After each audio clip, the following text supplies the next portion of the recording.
3, 2, 1, hack. In a fighter squadron, our briefings start on time. I join you today to share some ideas that I've used as a fighter pilot, that I've used as a business leader, for how we get a team aligned and flying in formation, and see if we can apply some of those ideas as you continue to build on this great partnership you have between your team. As a fighter pilot and an entrepreneur, I'm particularly passionate about this concept of peak performance. How is it that fighter pilots achieve peak performance in a rapidly changing, complex environment flying jets? And how could business people use the same tools and techniques? Could I get a show of hands? Does anyone remember where you were the morning of September 11th, 2001? And my first reaction was probably the same as many people in this room. I said, my gosh, how can I help? I immediately called the squadron commander of the 134th Fighter Squadron. I said, good morning, sir, Major Anthony Bourke, F-16 pilot, 144th Fighter Wing, California Air National Guard. Sir, I'm stuck here in Burlington, just saw what happened on the TV, was wondering if I could help. Long silence on the other end of the line. He said, I've just been tasked to fly Homeland Defense 24/7 over New York City. I need 12 pilots to do the mission. I've only got 11 here right now. Get over here as quick as you can. I can't do the mission without you. This is the exact variant of F-16s we flew 3,000 miles away in California. Just a few hours later, I found myself taking off in a jet that I'd never flown, flying in airspace that I'd never flown in, flying with a wingman who I'd never met. And yet, I felt like I was flying that mission for the 100th time. That's the power of the training and the standardization we've developed, that you can plug and play people anywhere in the world under the most challenging circumstances and get them up to speed and execute at a high level like that. And I think that's the partnership that we're trying to build here between our suppliers and the global supply chain team. Fighter pilots and effective businesses have developed some cadence in their business, in the way they operate, to ensure that they drive the results they're looking for.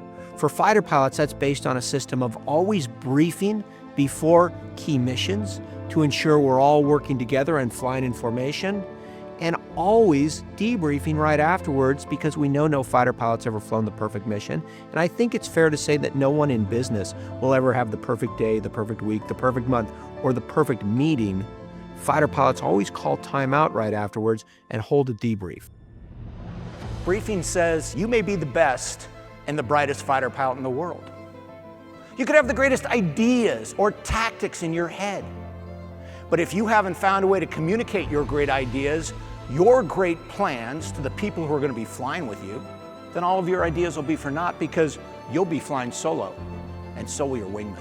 And that's why when fighter pilots get ready to fly any kind of mission, whether it's a 1-hour training mission or a 6-hour combat mission, even though we've been preparing for hours for our missions, fighter pilots always sit down and hold a briefing to ensure that when we walk out the door, jump in our cockpits, put on our helmets, and start engines, that we are going to be aligned, that we're going to be flying in formation, that we're going to execute at the mission at the highest possible level. And I think in both of our worlds that the mission's going to be safe.